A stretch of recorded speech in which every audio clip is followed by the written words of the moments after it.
એક માસ પહેલા ગોધરા વિસ્તારના ઋષિનગર સોસાયટીમાં થયેલ વણશોધાયેલ ઘરફોડ ચોરીના ગુનાને શોધી કાઢતી સુરત શહેર ક્રાઇમ બ્રાન્ચ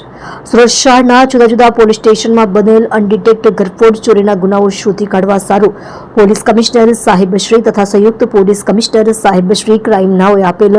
સૂચના અનુસંધાને નાયબ પોલીસ કમિશનર સાહેબશ્રી ક્રાઇમ માર્ગદર્શન હેઠળ ઘરફોડ સ્ક્વોડના પોલીસ ઇન્સ્પેક્ટરશ્રીએ ટીમના માણસો સાથે ઘરફોડ ચોરીના ગુના સંદર્ભે વર્કઆઉટ હાથ ધરી હ્યુમન ઇન્ટેલિજન્સ અને ટેકનિકલ સર્વેલન્સની મદદથી ચોક્કસ બાતમી હકીકતના આધારે આરોપી સોહેલ ઉર્ફે બાટા ઇશરાર શેખ ઉંમર વર્ષ 20 રહેવાસી ઘર નંબર 3 કિસ્મતનગર લાજપુર ગામ જિલ્લો સુરત